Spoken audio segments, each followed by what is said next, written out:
MBA చదివాను, MSc psychology కూడా చేసినాక 10 ఇయర్స్ జాబ్ చేసినాక ఈ ప్రకృతి వ్యవసాయంలోకి వచ్చాను. ఎందుకు అంటే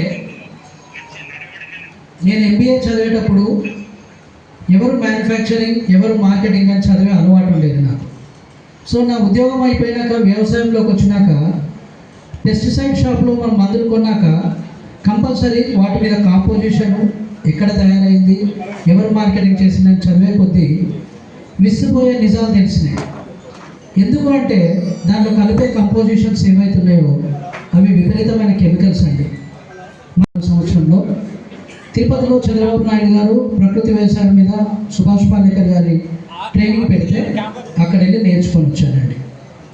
సో ఈ ప్రకృతి వ్యవసాయం ఎంత మంచిదంటే మన ఆరోగ్యంతో పాటు మన చుట్టూ ఉన్న సమాజాన్ని, మన ఆదాయాన్ని అన్నింటినీ కూడా మెరుగుపరచుకోవచ్చండి. ఎందుకంటే మనం చేసిన వ్యవసాయమే ఇదేం కొత్త కాదు. నాకు ఇప్పటి గుర్తు, మా తాత నాటు బండి మీద పరదాలు కట్టి, గంత సంచులు కట్టి పెండ తీసుకుపోయి మనం పొలం దున్నే ముందట కుప్పలు వేసి దున్ని చేసేవాళ్ళు. అది ఇప్పుడు ఎవరు చేస్తున్నారు? ఎవరు చేయట్లేదు. సో ప్రకృతి వ్యవసాయానికి కావాల్సింది మళ్ళీ వెనకాల రూట్స్, ఇంగ్లీష్లో రూట్స్ అంటాం, మళ్ళీ మన తాతలు చేసినదే మనము తిరిగి తీసుకొచ్చుకోవడం. దీంట్లో ఉన్న గొప్పతనం ఏంటంటే మనకు ఖర్చు తక్కువ అండి. సార్ చెప్పినట్టు, డీసీఓ గారు చెప్పినట్టు ఖర్చు తక్కువ, ఆదాయం ఎక్కువ అండి. కాకపోతే ప్రతి మనిషి కూడా, అంటే ప్రతి రైతు కూడా కనీసం మనకు ఎంత పెద్ద వ్యవసాయం అన్నా ఉండనివ్వండి, 1 ఎకరం చేసుకోండి. ఫస్ట్ 1 ఎకరం స్టార్ట్ చేసుకుంటే మన వ్యవసాయము దినదినాభివృద్ధి చెందుతుంది. సుభాష్ పాలేకర్ గారు ఎవరైతే ఉన్నారో ZBNF, దాంట్లోనే మనకు జీరో బడ్జెట్ నేచురల్ ఫార్మింగ్, అంటే పెట్టుబడి లేని ప్రకృతి వ్యవసాయం. ఇప్పుడు మనం 1 ఎకరం పొలం పండించాలంటే మనకి ఎంత ఖర్చు అవుతుందో మనకు తెలుసు. కూరగాయలు పండించాలంటే ఎంత ఖర్చు అవుతుందో తెలుసు. మొక్కజొన్న, పత్తి ఎంత ఖర్చు అవుతుందో అందరికీ తెలుసు. ఫస్ట్ మన కుటుంబం కోసం మీరు పొలం అయితే పొలం స్టార్ట్ చేయండి, కూరగాయలు పెట్టుకుంటే కూరగాయలు స్టార్ట్ చేయండి. మనకి ఎకరానికి 40 గుంటలు కదండి. ఈ 40 గుంటలలో పార్క్ చేసుకోండి. అంటే 5 గుంటలు, 10 గుంటలు చేసుకోండి. ఒక 4 రకాల కూరగాయలు పెట్టుకోండి. ఆ 4 రకాల కూరగాయలు పెట్టుకునేవి మీ ఊళ్ళోనే, మీ దగ్గరనే మన తోటి రైతులు, మన గ్రామస్తులే కొంటారండి. ఎందుకంటే ఈ ప్రకృతి వ్యవసాయానికి కావాల్సింది మెయిన్ ఒకటండి, ఫస్ట్ నాటు ఆవు కావాలి. ఒకవేళ నాటు ఆవు లేని పక్షంలో గిరావైనా, జెర్సీ ఆవైనా పర్వాలేదు. ప్రకృతి వ్యవసాయం చేయాలంటే ఆవు పేడ, ఆవు మూత్రమే మనకి ఇంపార్టెంట్. మనము యూరియా, DAP 2020 ఎట్లయితే చేస్తామో అట్లనే ఒక ఆవు ఉంటే 30 ఎకరాల వ్యవసాయం చేయొచ్చండి. అది ఎట్లా అని అడగొచ్చు మీరు. ఒక ఆవుతోటి 30 ఎకరాల వ్యవసాయం ఎట్లా అంటే, ఒక ఆవు రోజుకి దాదాపుగా 10 కేజీల పేడ ఇస్తుందండి, 10 లీటర్ల మూత్రం ఇస్తుందండి. సో 30 రోజులకు 10 కేజీలు, 10 లీటర్ల మూత్రం. ఇది మనకు 30 ఎకరాలు సరిపోతుంది. ఓకేనండి. సో ఆవు అనేది ఇంపార్టెంట్. మరి ఆవు ఎక్కడ దొరకాలి సార్ అంటే, మనకు గోశాలలు ఎన్నో ఉన్నాయండి. మీరు నిజంగా ప్రకృతి వ్యవసాయం చేస్తున్నారనుకుంటే కనుక మన ఏఓ గారితో లెటర్ రాయించుకొని వెళ్తే మీకు గోశాలలో ఆవులను దానం చేస్తారు. ఆవును మీరు చక్కగా చదువుకుంటే ఆవు ఇంటికి లక్ష్మి. ఆవుతోటి మన వ్యవసాయం కూడా అభివృద్ధి చెందుతుంది. సో ఈ ఆవు మూత్రము, పేడ కలెక్ట్ చేసుకోండి. ఆవు మూత్రం పట్టేందుకు కూడా ఒక సింపుల్ టెక్నిక్ ఏంటంటే, మనం చిన్న దొడ్డి కట్టినప్పుడు ఒక సైడ్ స్లాంటింగ్ కట్టండి, వాటర్ డ్రాపర్ పెట్టి ఒక డ్రమ్ పెట్టుకోండి. అది మూత్రం పోసినప్పుడు ఆ వాటర్ డ్రాపర్లోకి వెళ్ళి డ్రమ్లో కలెక్ట్ అయిపోతుంది. దానికి కూడా శ్రమ తగ్గుతుంది మనకి. ఓకేనండి. దీంట్లో ప్రకృతి వ్యవసాయంలో ఒక 4 అస్త్రాలు ఉన్నాయండి. ఒక 2 జీవం ఇచ్చే జీవామృతము, ఘనజీవామృతం ఉన్నదండి. ఇవన్నీ కూడా తక్కువ టైంలో ఎక్స్ప్లెయిన్ చేస్తాను, కొంచెం జాగ్రత్తగా కాన్సన్ట్రేట్ చేసుకోండి. ఎందుకంటే నేను రైతునే, మనం చేయడంలో నష్టపోయేది లేదు. ఇంత శ్రమపడి మనం ఇందరూ ఒక దగ్గర కూర్చున్నామంటే ఫస్ట్ మన ఎమ్మెల్యే గారికి, DCO గారికి థ్యాంక్ యూ. తర్వాత ఇది చాలా డిస్టర్బ్ అయిపోయింది ప్రకృతి వ్యవసాయం. ఓకే, మనము ట్రీట్మెంట్లలోకి వచ్చేసరికి రానున్న 5 సంవత్సరాలలో భారతదేశము క్యాన్సర్లో సెకండ్ ఉండబోతుంది ప్రపంచంలో. ఇప్పటికే ప్రతి 6గురిలో ఒకరికి క్యాన్సర్ ఉంటుంది. అదేం చెడ్డదంటే కాదు, మన శరీరంలో ఆ కణం ఉంటుంది, మనం తినే తిండితోటి కెమికల్స్ తోటి అది డెవలప్ అయిపోతుంది. డ్రమ్ము తీసుకొని ఒక 200 లీటర్ల డ్రమ్ము మనకు సమానము 1 ఎకరానికి. నేను ఏది చెప్పినా ఒక 200 లీటర్స్ డ్రమ్ అంటే 1 ఎకరానికి సరిపడేది మనం తయారు చేసుకోవడం అన్నమాట. ఒక జీవామృతం తయారు చేసే విధానం ఏమంటే డ్రమ్ నిండా వాటర్ బబుల్ తీసుకొని పెట్టేసి మొదటి కాలువలో మీరు ఇప్పిందంటే కనుక మనము దున్నే పొలానికి పంట పెట్టుకున్న దానికి జీవామృతము పారుకుంటూ వెళ్తారు. ఈ జీవామృతం వేయడం ద్వారా సహజ సిద్ధంగా మనము ఒక యూరియా ఇవ్వడము, ఒక డిఏపి ఇవ్వడం అండి. ఓకేనా? దీన్ని వారానికి ఒకసారి ఇచ్చుకోండి, లేదంటే 10 రోజులకు ఒకసారి ఇచ్చుకోండి. మీకు ఇంకా ఎటువంటి యూరియాలు డిఏపీలు వాడనక్కర్లేదండి. దీనికన్నా ముందు ఘనజీవామృతం అంటే పొలము మనం దున్ని నాటేసే ముందట 20-20 వేసుకుంటాం. దానికి బదులుగా మనము ఘనజీవామృతం అంటే 100 కేజీల పేడ తీసుకోండి, 10 లీటర్ల ఆవు మూత్రం తీసుకోండి, 2 కేజీల బెల్లం, 2 కేజీల పప్పుల పిండి, మళ్ళీ కొంత పుట్టమన్ను తీసుకొని మనం ఇల్లు కట్టేటప్పుడు బుకింగ్ కొడతాం కదండి, అట్లా బుకింగ్ కొట్టి కలపాలి. అది కలిపి ఆరబెట్టాలండి. నీడలో ఆరబెట్టాలి, ఎండలో కాదు. ఒక 48 గంటలు ఆరబెట్టినాక అది ఆరుతుంది. చిన్న చిన్న ఉండలు ఏమైనా ఉంటే సుత్త తీసుకొని కొడితే పౌడర్ అవుతుంది. దాన్ని బస్తాలలోకి ఎత్తుకోండి. ఇది 6 నెలలు నిల్వ ఉంటుందండి. ఓకే? దీన్ని పొలము దుక్కి చేసుకునే ముందు కానీ, చెలక దుక్కి చేసుకునే ముందు కానీ చల్లి మీరు పొలాన్ని దున్నినా చెలకని దున్నినా కూడా మనకు డిఏపీలో 20-20 వేసిన దానికి సమానం. ఓకేనండి? 1 ఎకరానికి 100 కేజీలండి. ఇది మనకు ఘనజీవామృతం. ఘనం అంటే సాలిడ్, జీవామృతము లిక్విడ్, డ్రమ్లో తయారు చేసుకుంటాం. ఈ 2 కూడా విపరీతమైన పోషకాలని భూమిలో మనకు ఉత్పత్తి చేస్తాయి. ఎర్రలు మనకు చాలా వస్తాయి. వెనకట ఎర్రలు ఎట్లుండేదండి? నాకు కూడా గుర్తు, తవ్వుకొని చేపలు పట్టుకునేది పోయేది. ఎర్రలు ఉండడం వల్ల భూమికి ఉపయోగం ఏమిటంటే ఒక ప్రకృతి వ్యవసాయం చేసే భూమి కింద ఒక డ్యామ్ ఉన్నట్టేనండి. ఎట్లా అని మీరు అడగచ్చు. ఒక ఎర్ర భూమిలో ఉంటే ఈ డబ్ల్యూ ఆకారంలో ఎర్ర ఇట్లా కిందికి వెళ్ళి పైకి వచ్చి మళ్ళీ కిందికి వెళ్ళి పైకి వస్తుందండి. ఈ వచ్చే క్రమంలో వర్షం పడ్డ నీరు కానీ మనం పెట్టే నీరు కానీ భూమిలోకి ఫిల్టర్ల రూపంలో వెళ్ళిపోతుందండి. అందుకే మీరు ఎవరైనా ప్రకృతి వ్యవసాయం చేసే వాళ్ళు ఉంటే మీరు అబ్జర్వ్ చేస్తుంటారు. ప్రకృతి వ్యవసాయం చేసే పొలంలో నీళ్లు నిల్వేయండి. మీరు పొద్దుగాల నీళ్లు పెడితే సాయంత్రం కల్లా నీళ్ళు ఇంకిపోతాయి. అదే చౌడు పొలంలో ఒక్కరోజు నీళ్లు పెడితే 3 రోజులు నీళ్లు అట్లనే ఉంటాయి పొలంలో. ప్రకృతి వ్యవసాయానికి ఉన్న గొప్పతనం అదే. సో మనం ఒక్కరోజు వాటర్ పెట్టి 3 రోజులు పెట్టకుండా పర్వాలేదు. ఈ ఎర్రలు కిందికి మీదికి తిరగడం వల్ల మళ్ళీ వేరు వ్యవస్థ ఆ నీళ్లను అబ్జర్వ్ చేసుకుంటారండి. ఇది ఎర్రలకున్న ప్రత్యేకత. ఎన్ని ఎర్రలు మన భూమిలో ఉంటే భూమి సేంద్రియ కర్బనం అంత డెవలప్ అయినట్టండి. సేంద్రియ కర్బనం ఎప్పుడైతే మనకు ఉత్పత్తి పెరుగుతుందో భూమిలో, ఆ భూమి మనకు సారవంతం తయారవుతుందండి. మనకు ఏమైనా రోగం వస్తేనేమో మన శరీరాన్ని తీసుకుపోయి ఐసీలో పెట్టుకుంటున్నాం. మరి భూమాతను ఎక్కడ పెట్టాలండి? తెలిసి తెలియకనో తెలిసి తెలుసో భూమిని ఎంతో పాడు చేస్తున్నాం మనం. ఒక సర్వే ప్రకారం ఏంటంటే సాయిల్ డెట్ 2018లో నేను ఇట్లనే ఒక కాడ స్పీచ్ ఇచ్చాను.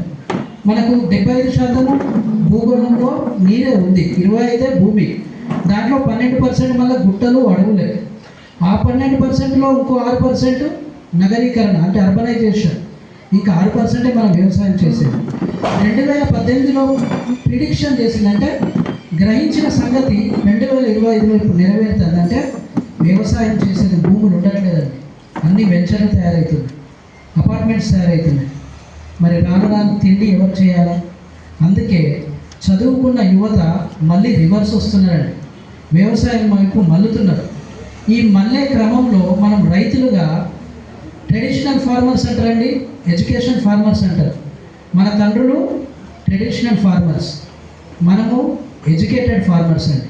అంటే మన చదువును మన వ్యవసాయానికి అనుసంధానం చేసుకున్నప్పుడు, దాన్ని అనువదించుకున్నప్పుడు మన దిగుబడిని పెంచుకుంటాము, రాబడిని, ఉత్పత్తిని పెంచేసుకుంటామండి. అప్పుడు మనం సంతోషంగా ఉంటాం. సో భూమిని కాపాడుకునే బాధ్యత మనదే.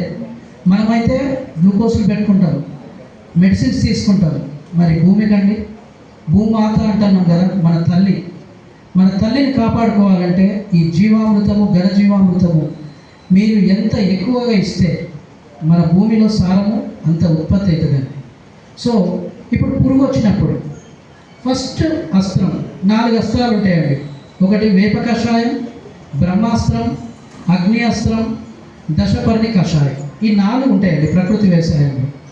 సో కెమికల్లోనేమో మనం పురుగు వచ్చినప్పుడే మందు కొడతాం.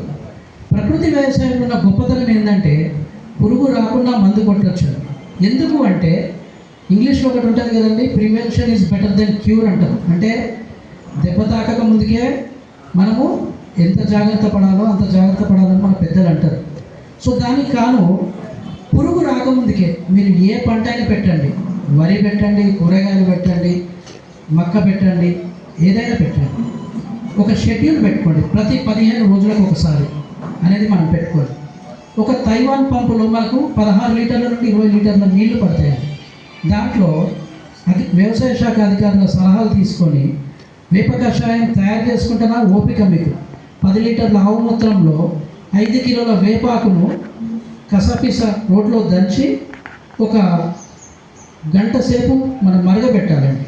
ఒక 3-4 పొంగులు వచ్చేట్టుగా మరగబెట్టి దాన్ని పొయ్యి మీదకి వెళ్ళి తీసి అవసరమైతే కొత్త కుండలో పెట్టండి. కుండలో పెడితే ఏంటంటే మట్టితో చేసిన పాత్ర కాబట్టి మనకు మంచిగా ఉడుకుతుంది అన్నమాట. సో ఆ కుండలో ఉడకబెట్టి పక్కన పెట్టేసేయండి ఒక రోజంతా. ఆ సారం కిందికి దిగుతుందండి, దాన్ని వడపోసుకోండి. ఒక 15 లీటర్ల ఆవు మూత్రం కనుక మీరు కాస్తే 10 నుండి 12 లీటర్ల వేప కషాయం తయారవుతుంది. ఒక్క పంపుకు హాఫ్ లీటరు వేప కషాయము కలుపుకోండి. చిన్నగా ఉన్నప్పుడు మొక్కలు మాత్రము 200 ml మాత్రమే, అంటే ½ లీటర్ కలుపుకోండి. ఎప్పుడైతే మొక్క దశ పెరుగుతుంటుందో, రోజులు పెరుగుతుంటాయో డోసులు పెంచుకోండి. ప్రతి 15 రోజులకు కొడితే మీకు ఎటువంటి పురుగు రాదండి. ఇక అసలు ఒక రైతుగా చెప్పాలంటే మనకన్నా పురుగే ఆహారవంతమైన ఆహారాన్ని తీసుకుంటాను, అంటే పోషకాహారాన్ని తీసుకుంటాను. ఎందుకనండి, వాటికి ఎవరు పెట్టినో పేర్లు తెలియదు కానీ రసం పీల్చే పురుగు అంటారు. అంటే మొక్కకున్న రసాన్ని అది తీసుకుంటుంది. అంటే మన లోపల ఎట్లయితే బ్లడ్ ఉంటుందో ఒక మొక్క కూడా ఆ రసం అనేది అంత అవసరం. ఓకే, కాండం తోల్చే పురుగు అంటారు. ఆ పురుగు కాండాన్ని తోలుస్తుంది, చెట్టు పాడైపోతుంది, మొక్క పాడైపోతుంది. ఓకే, ఆకు పై ముడత కింది ముడత అది తింటుంది. పచ్చ మనం ఆకుల మీద రంధ్రాలు చేసుకొని తింటుంది కానీ పచ్చ పురుగు. సో అదంతా మంచి చెట్టును అది తిని పురుగు ఉత్పత్తి చేసుకుంటుంది. ఆ పురుగును చంపేందుకు మనము కెమికల్స్ కొట్టి మనము విషపూరితమైన ఆహారం తింటున్నాం. ఇది ఎంత మటుకు నిజమో ఒక్కసారి మీరు ఇలా పడుకునే ముందు ఆలోచించండి, నేను చెప్పింది కరెక్టా కాదని. ఎందుకంటే ఆ పురుగును చంపేందుకేమో వేల కొద్ది రూపాయలు పెట్టి కెమికల్ని కొని కెమికల్ కొడుతున్నాం మనము. అది కొట్టిన తిండిని తిని మనం ఆరోగ్యం పాడు చేసుకుంటాము. అదే వేప కషాయం కొడితే ఎటువంటి ప్రాబ్లం లేకుండా పురుగు ముందే చనిపోతుందండి.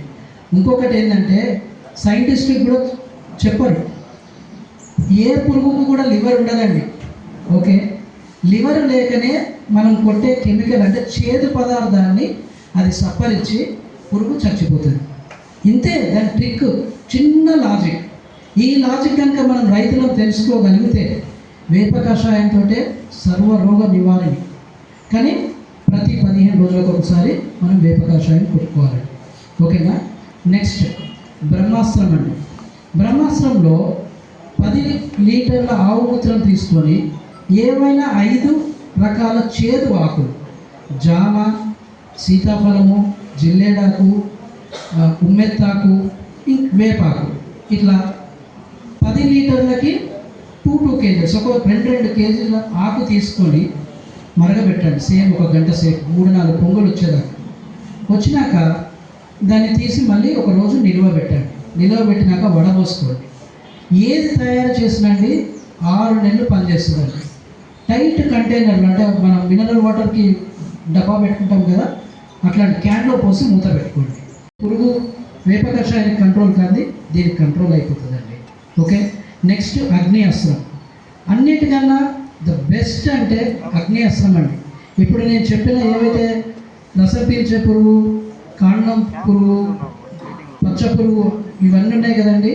ఒకవేళ మనం ఏదైనా పని ఒత్తిడిలో పడో టైం లేకుండా చూడక పురుగు విపరీతంగా లేచినప్పుడు ఈ అగ్ని అస్త్రం కొడితే ఎటువంటి పురుగైనా చనిపోతుంది. దీని తయారీ విధానం ఏమంటే 15 లేకుంటే 20 లీటర్ల ఆవు మూత్రం తీసుకొని 1 కేజీ అల్లం అండి కసాపిసా చేయాలి మిక్సీలో వేసి. రోల్ ఉంటే ఇంకా బెస్ట్. మిక్సీలో వేస్తే వేడికి దానిలో ఉన్న పోషకాలు దెబ్బతింటాయి. మీరు రోట్లో వేసి నూరండి. ఎల్లిపాయలు 1 కేజీ, పచ్చిమిర్చి 1 కేజీ, ఒక 200 గ్రామ్ పొగాకు తీసుకోండి. ఓకేనండి.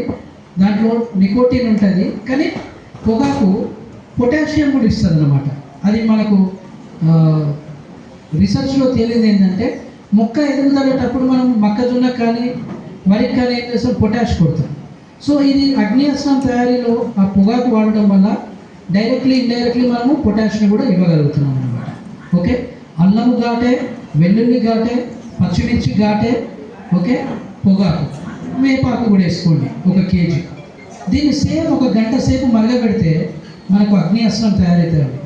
దీన్ని సేమ్ 1 రోజు పక్కన పెట్టేసేయండి. ఆ సారం అంతా కిందికి దిగుతుంది. ఎట్టి పరిస్థితుల్లో కనీసం 4 పొంగులు రావాలండి. 4 పొంగులు రావాలంటే ఆవు మూత్రం కాబట్టి గంట సేపు ఉడుకుద్దండి. గంట 10 నిమిషాలు. అది వచ్చినాక దాన్ని వడబోసుకొని సేమ్ నేను చెప్పిన ప్రకారం 16 నుండి 20 లీటర్ల వాటర్లో 15 రోజుల మొక్కకు 250 ml, నెల అయితే 100 ml పెంచుకోండి. ఇంకొక నెల 15 రోజులు అయితే 100 ml పెంచుకోండి. 1/2 లీటర్ కన్నా మాత్రం ఎక్కువ పోయొద్దండి. ఓకేనా, 1/2 లీటర్ కన్నా ఎక్కువ పోయొద్దు. సో ఈ అగ్ని అస్త్రము ప్రతి పురుగును చంపేస్తుందండి. ఓకే, ఇది చేసుకోండి. మందు కొట్టాలి, కానీ ప్రకృతి వ్యవసాయంలో అన్ని పంటలకు ఒకటే మందండి. అదే దీంట్లో ఉన్న గొప్పతనం. ఈ ప్రకృతి వ్యవసాయాన్ని హోలిస్టిక్ అగ్రికల్చర్ అంటారు. అంటే పవిత్రమైన వ్యవసాయము నిష్ఠతోటి చేయాలండి. ఓపిక కావాలి. అది మనల్ని బ్రతికిస్తుంది. ఎక్కడ కూడా మనల్ని నష్టం చేయదు. ఒక్కరిద్దరు ఊరుకు ప్రాక్టీస్ చేసుకున్నా కూడా మీరు కూరగాయలు పండిస్తే మీ ఊళ్ళో ఉన్న వాళ్ళే మీ దగ్గర వచ్చి తీసుకుంటారు. రైతు పండించిన ఏ పంటకైనా గిట్టుబాటు ధర రావాలంటే రైతే అమ్ముకోవాలి. సో ఈ క్రమంలో మీరు 20 రూపీస్ టమాటా ఉందనుకోండి, మీరు ఇంకో 10 రూపీస్ ఎక్కువ పెట్టి అమ్మండి, తీసుకుంటారు. ఇప్పుడు హైదరాబాద్లో ఆర్గానిక్ స్టోర్ వాళ్ళు చేసేది అదే కదా, డబుల్ ద రేట్. కెమికల్ 10 రూపాయలు ఉంటే ప్రకృతి వ్యవసాయంలో పండించిందని 2 అంటారు. సో అది మధ్యవర్తిత్వంలో పోతుంది. మనకు అది ఒక్కర్లేదండి. రైతే పండించాలి, రైతే అమ్ముకోవాలి, రైతే బాగుపడాలి. ఇదే రైతు 10 మందికి మంచి ఆరోగ్యం ఇవ్వాలి, సారాన్ని పెంచుద్ది. నెక్స్ట్ కంపోస్ట్, దాంట్లో గవర్నమెంట్ వాళ్ళు వేస్ట్ డికంపోజర్ అని ఒకటి తయారు చేశారండి. అది కూడా చాలా మంచిది. 40 రూపీస్కి చిన్న బాటిల్ ఉంటుంది. 1 డ్రమ్ముకు 1 బాటిల్, 2 కేజీల బెల్లం వేసి నేను చెప్పిన విధంగానే క్లాక్ వైజ్ డైరెక్షన్, ప్రకృతి వ్యవసాయం కదా, తిప్పేస్తే 4 రోజులలో తయారవుతుందండి. 1 డ్రమ్ము 1 ఎకరానికి పారిస్తే కనుక మీకు భూమిలో సారం పెరుగుతుంది. వేస్ట్ డికంపోజర్ కూడా క్రిమి కీటకాలను చంపేస్తుందండి. కానీ రెగ్యులర్గా కొట్టాలంటే వారానికి ఒకసారి కొట్టారనుకోండి, మీకు వేస్ట్ డికంపోజర్ కూడా పనిచేస్తుంది. దీంట్లో ఖర్చు తక్కువ, ఆదాయం ఎక్కువ. అన్నిటికన్నా ముఖ్యం ఆరోగ్యాన్ని కాపాడుకుంటున్నామండి. 10 మందికి మంచి ఆరోగ్యం ఇస్తాం. మన కుటుంబాన్ని, మన సమాజాన్ని, మన దేశాన్ని బాగుపరిచే రైతులుగా మనం ఉంటాం.